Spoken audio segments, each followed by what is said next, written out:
In this video, we're going to discuss the Sony FX series line of cameras and talk about which cameras are right for certain types of filmmakers. Buying a camera can be a very overwhelming experience, especially when you go online and you begin to read all of the blogs and then watch the YouTube videos, and you'll see the obsession around specs. Now, specs are important for a camera, but they often overlook the practical application. So we're going to discuss each one of the FX cameras from the FX30, the FX2, the FX3, and the FX6 and talk about where they are best suited and who they are best suited for. First, let's talk about the FX30. This is an APS-C size sensor, and it's at the entry point into the FX series cameras. It's a great camera to start out if you're a film student or just beginning shooting. It's just so cost effective. Now, it gets a bit confusing what the difference is between Super 35 and APS-C. Essentially, APS-C is very similar to Super 35, but that is the sensor size for photography, where Super 35 is more traditionally a 16:9. So you may hear people saying that, oh, it's a Super 35 sensor. It's essentially the same thing as APS-C, but in this case, I'll just be using the term APS-C so that we're properly talking about the size sensor. The quick specs is that sensor is 26 megapixels. When you're shooting video, it oversamples from 6K down to 4K. It shoots 10-bit, 422, S-Log, and Cinetone, and records up to 120 frames per second at 4K with just a slight crop. You'll get Sony's 5-axis in-body image stabilization and raw output over HDMI. Now, because the FX30 is a crop sensor compared to a full frame, you will be losing some field of view. This isn't the end of the world. This just means you will have to use wider lenses in order to attain the same field of view that you're used to on a full frame. So for example, if you're shooting on something like a 20mm on a full frame and you're expecting to get that same field of view on something like the FX30, you'll need to put on a 12mm lens, essentially somewhere around there, that will get you that same field of view. Hands down, the FX30 is the best value in the Sony Cine line. Personally, I often use this as a B camera to my FX3. It's a great option when I do want that cropped in lens because it's essentially making your focal lengths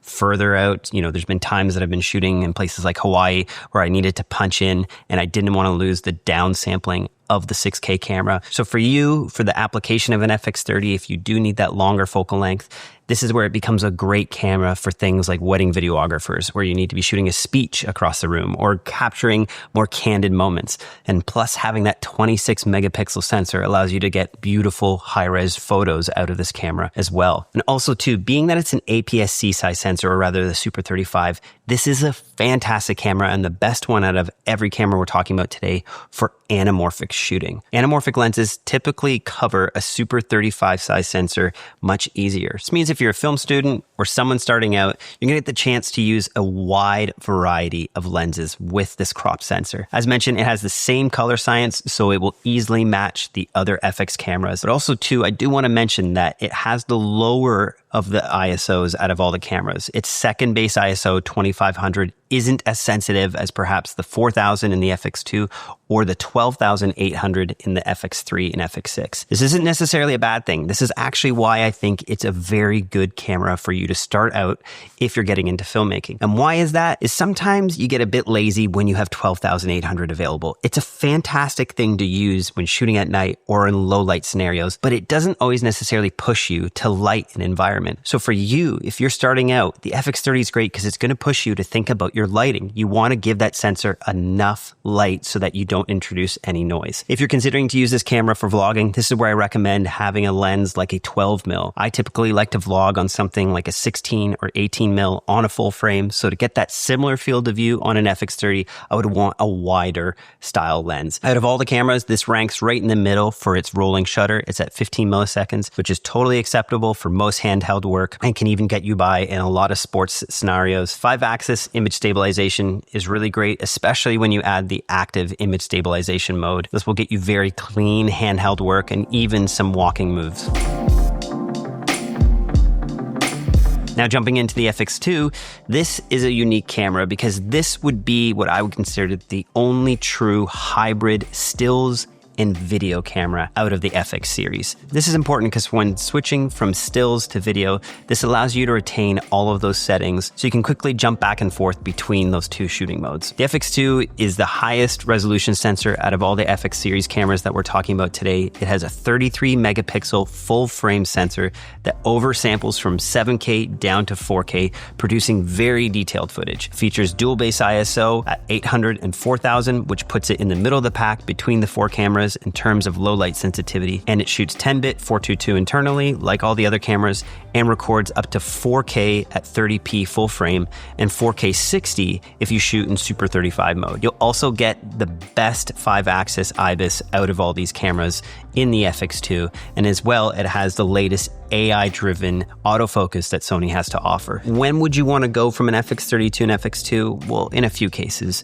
One is if you want that slightly higher sensitivity in its ISO at 4000. And then secondly, if stills are very important to you. Like I mentioned, this is a true stills camera, mechanical shutter with a dedicated eyepiece and that dedicated photography mode. This will feel more like a photography camera than shooting on something like the FX30 or the FX3. And plus two, it has way higher resolution photos. Also different than the FX30 is its full frame sensor. So you are getting a much wider field of view when you use similar lenses from the FX30 onto the FX2. Sometimes clients want stills of their work. If you're in the real estate world or you're shooting some corporate videography or even sometimes for weddings where they want you to do both, this camera bridges that hybrid style of shooting. On the FX2, Sony has incorporated a dedicated fan, which allows you to shoot as long as you need without any worry for overheating. This is really helpful for if you're shooting interviews or doing podcasts or long form content or even just sitting in front of your camera trying to nail a YouTube video for hours on end. You mean like this? The FX2 is fantastic for that. When I think about some of the use case for the FX2, it would definitely be for the doc filmmakers who want extra camera angles for their interviews. This is a very affordable entry point in. It'll match an FX3 just fine,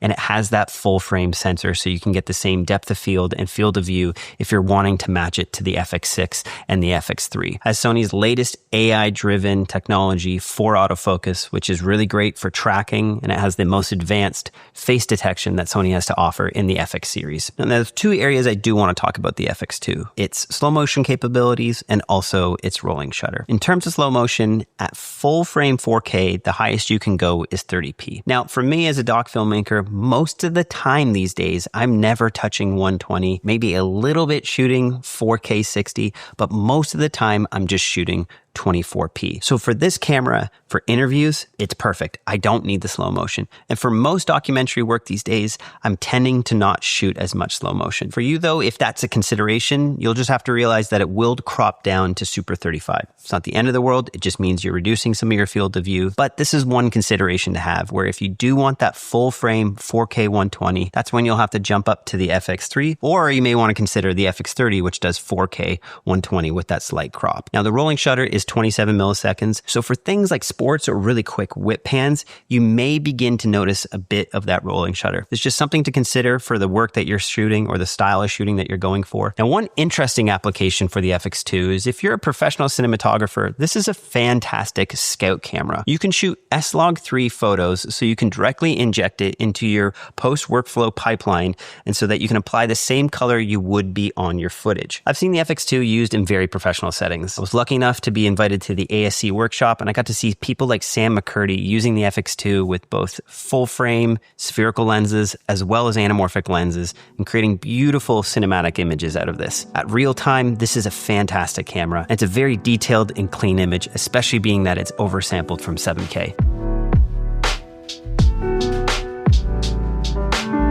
Next, we're talking about the FX3. This is an all-around workhorse. By far, this is the most versatile camera I've used out of the FX series line, and it's the one that I've used the most on a variety of different projects. The FX3 has a 12.1 megapixel full-frame sensor, dual base ISO at 800, and a very high 12,800. Shoots full-frame DCI 4K up to 120 frames with no crop, and it records 10-bit 422 internally and supports RAW over the HDMI. It has the 5-axis image stabilization, active cooling, and a compact form factor that's great for solo content creators. As mentioned, I've used this camera often. It's both been an A camera for some of my documentary work and is often a fantastic B camera to my FX6. But there is essentially no difference in the image quality from the FX3 to the FX6. We're mostly talking form factor and internal NDs, but I'll get to the FX6 in just a sec. I get really excited about the FX3. I've used it for my vlogging, as my A camera on documentaries.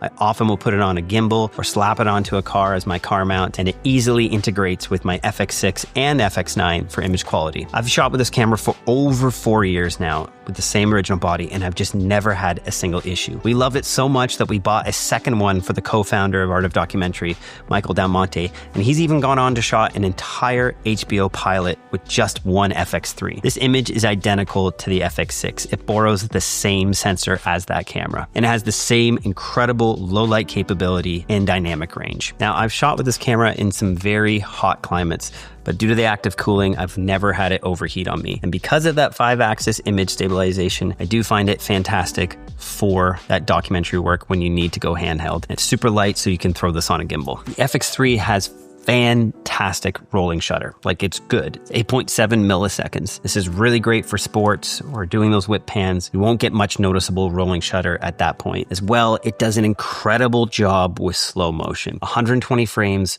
full frame, 4K, no crop at 10-bit 422. I don't know why you would need anything more unless you're into that super slow motion cinematography. But at that point, that needs to be a whole other camera system. So when would you want to upgrade from the FX30 or the FX2 to get to the FX3? Besides the slow motion, I would say the biggest concern is low light. As mentioned, the FX3 and the FX6 by far have the most sensitive low light capabilities at 12,800 as its secondary base ISO. So if you're shooting a lot of documentary content or areas that you can't bring in additional lighting, a lot of nighttime cinematography or environments indoors where there isn't much lighting, this is the camera that you may want to consider. Now, the FX3 is a full frame sensor. So for field of view, if you ever need to be closer into your subject, but you physically can't get there, that's where I like to have an FX30 as well to complement my FX3 if you can afford having two bodies. So in the case of when I was in Hawaii and I was shooting the lava flow, and suddenly on our way over, they put a flight restriction so we couldn't get close to the lava.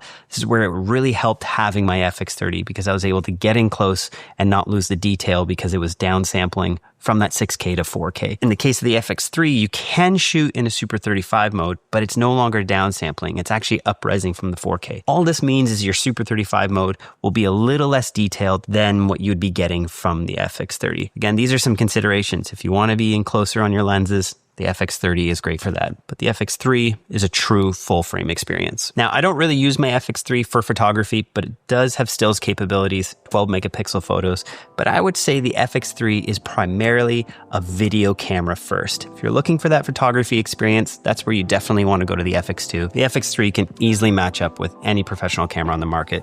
Like I mentioned, it's an all-around workhorse. It's my most used camera next to the FX6. Finally, we come to the FX6 camera. This is the first camera that isn't a mirrorless out of the FX line that we've been talking about today. The FX6 camera is for long-form filmmaking work. It features a 10.2 megapixel full-frame sensor, dual base ISO of 800 and 12,800, and shoots full-frame DCI 4K up to 120 frames per second in 10-bit 422 XAVCI. It most notably includes an internal variable ND filter, SDI out, timecode sync both in and out, native dual XLR audio on the top handle, and it's designed for pro productions with fast access to controls, modular rigging, and long life battery support. The image on the FX6 is fantastic. I've used this extensively on my long form documentary work. Big part of that is to do with the variable NDs moving in and out of different environments, and also having the quick access to all those buttons, and as mentioned, the long battery life. I don't necessarily have to add a V-mount to this in order to be able to shoot for hours at a time. It doesn't shoot stills, but it does have the same sensor as the FX3, so the cameras match flawlessly whether shooting at 800 or 12,800 ISO. And as mentioned, the XAVCI codec is fantastic. This is the same codec that they used on the F1 movie for the Sony cameras. It holds up just fine. 422 10-bit has been more than adequate for me on all my films and all the interviews that I've shot. Even though this camera is heavier than any of the other FX cameras that we've been talking about today, it lends itself really well to handheld style shooting. Why that is a heavier build takes away micro jitters. It gives you more of that slow cinematic sway that you're used to seeing from bigger camera bodies. But the FX6 doesn't weigh as much as some of the other cinema cameras out there, so you can shoot handheld with this for significant long periods of time. Similar to the other FX cameras is it does have touchscreen autofocus. So for many people, even if they're using an additional external monitor, they'll be clicking the LCD there to gain that autofocus touch capability. One small overlooked thing about the FX6 that I really like is its timecode out switch. It's great to have timecode in if you're using external timecode generator boxes, but sometimes you may not have that. You can switch to timecode out and essentially your FX6 becomes the timecode generator for your other cameras when you jam sync them throughout the day. This has been especially helpful when we just have two cameras on set and we don't have external generators. We can jam sync the FX6s by going timecode in on one and timecode out on the other. The FX6 has very minimal rolling shutter, and in some cases people actually spec it out as slightly better than the FX3, although I haven't done any of those tests in my experience. I just know that I've used the FX6 extensively for crazy whip pans, high sports action, and it has held up perfectly fine in those scenarios. Never do I notice any rolling shutter or anything significant to the final image in post-production. As mentioned, it has that high slow motion capabilities, DCI 4K at 120 at 12,800. I don't know what else you could ask. I've literally shot in the bowels of a building with very minimal light, and it looks very beautiful and is still very, very clean. If price is less than an issue and you're more of a corporate video or long form content creator shooting documentaries or indie films or music videos, the FX6 is definitely a strong choice and one you would want to consider. It does not have the IBIS that you're used to in the FX3, but as mentioned with a heavier camera body, this isn't sometimes always as much of a concern, but it's something to be paired with an FX2 or an FX3 if you want that IBIS capability. It does have some Super 35 modes, but again, these aren't going to be as detailed as the FX30, but across the board, when it comes to full frame, the FX6 is very clean and very beautiful. And you can get that 16-bit raw output over the HDMI if you have an external recorder. To me, the FX6 grows with you. The more you use it, the more you realize how much thought was put into that camera. So, recapping, which camera is right for you? Well, if you're a film student just starting out and full frame is not a consideration, the FX30 is a fantastic camera to start out at. It's perfect for the solo filmmaker working on smaller short form projects or someone who wants the most versatility when it comes to anamorphic lenses. Now, if you're a photographer or someone who needs that hybrid shooting experience, or you're shooting long form videography, the FX2 is a great option for this, and it's at a price point that you don't have to break the bank. Now, if you need full frame, low light sensitivity, so for doc shooters, indie filmmakers, and even content creators, the FX3 is a fantastic, versatile camera, one of my favorite cameras I've owned to date. And if you need a pro video setup for professional filmmaking, where you're on set and you don't need stills capabilities, the FX6 is a great option for this. Now, the great news is all these cameras share the same color science, the same menus, the same camera mount for your lenses. So wherever you're starting in this ecosystem, the cameras are going to be able to pair with each other quite well, and the upgrading will be an easy process. You're not going to get lost going from an FX30 to an FX6. It's all very similar experience. We're just talking about different sensors here for the most part. Let me know any questions you have down in the comments below. I'll try to get to them, play nicely. People get very passionate about cameras. Always, as I said, the most important thing isn't the camera you're holding, it's the story you're capturing. So just worry about what's in front of the lens. Don't stress too much about what camera body you have. I promise you, the more you focus on what you're shooting, how you're lighting it, and if it's going to edit, that will improve your cinematography. That will be the most important thing. This is just a conduit to capturing stories. This isn't what creates the stories. All right, have a good one.